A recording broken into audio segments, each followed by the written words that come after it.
tamang proseso ng pagtutuwid sa taong nagkamali, nagkasala o nakasakit ng ating damdamin. Isang puspos ng pananampalatayang araw kapanalig.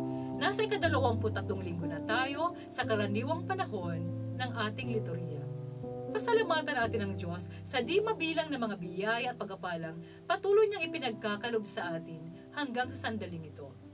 Lalo na ang kanyang walang hanggang pagpapatawad at pagbibigay sa atin ng maraming chances upang ituwid ang pagkakamali at magbalik loob sa Kanya. Ito po ang inyong lingkod, Sister Lines ng Daughters of St. Paul. Marinig natin ang turo ng Panginoon tungkol sa tamang pakikitungo sa mga taong nagkasala sa atin, sa ating mabuting balita.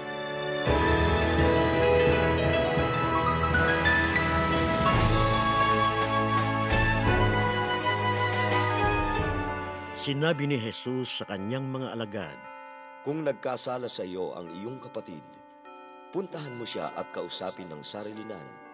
At kung makinig siya sa iyo, tinubo mo na ang iyong kapatid. Kung hindi naman siya makinig sa iyo, magsama ka ng 2 o 3 para lutasin na ang kaso sa pagsaksi ng 2 o 3. Kung tatanggi siyang makinig sa kanila, sabihin ito sa iglesia. At kung hindi pa rin siya makikinig sa iglesia, ituring siyang pagano o publikano. Talagang sinasabi ko sa inyo, ang talian ninyo sa lupa ay matatali rin sa langit, at ang kalagan ninyo dito sa lupa ay kakalagan din sa langit. Sinasabi ko rin sa inyo, kung dito sa lupa ay may 2 sa inyo na nagkakaisang humingi ng anuman, gagawin ito para sa kanila ng aking amang nasa langit. Sapagkat kung saan may 2 o 3 nagkakatipon sa pangalan ko, kapiling nila ako." Ngayong araw, binibigyang diin ni Jesus ang kahalagahan ng pagpapatawad at pagkakaisa. Sa mabuting balita, itinuturo sa atin ni Jesus ang tamang proseso ng pagtutuwid ng mali o pagkakasala sa pagitan ng mga magkapatid sa pananampalataya. Una, ipinapaalala sa atin ni Jesus na kailangang lapitan natin ng tahimik at may pagmamahal ang ating kapatid kung nagkasala ito. Hindi dapat agad natin itong imarites sa iba o ipagkalat sa social media, kundi ibahagi natin ang mga pangyayari ng may pagmamahal at layuning ayusin ang pagkakamali. Pangalawa, kung sakaling hindi pa rin magkaayos, dalhin natin ito sa harap ng iba pang mga kapatid o witnesses. Magsama tayo ng mga taong may mabuting layunin at malasakit sa pagtutuwid. Huwag nating itong ikahiya dahil ito'y para rin sa ikabubuti ng lahat. Pangatlo, sa oras na hindi pa rin matapos ang pag-uusap, isama na natin sa simbahan.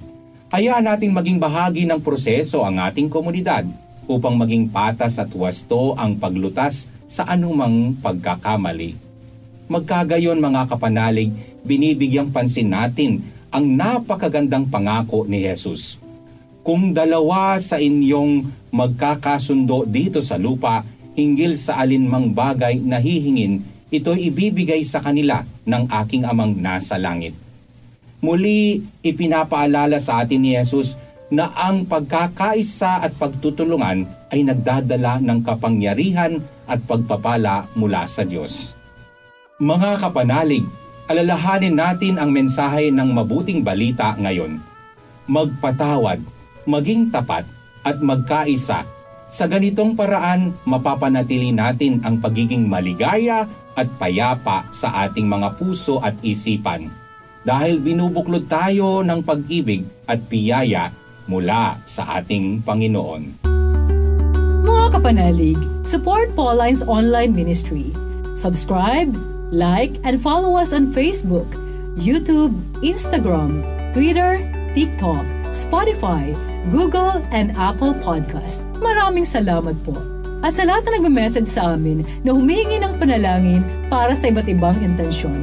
Asahan po ninyong ipinagdarasal namin sa Diyos ang inyong mga kahilingan. Ito po muli si Sister Lines ng Daughters of St. Paul na nagpapaalalang buhay na walang hanggan, kapiling ng Diyos, laging hangarin. Upang paglalakbay natin sa mundo'y maging makabuluhan at mabunga tungo sa buhay na inaasam natin.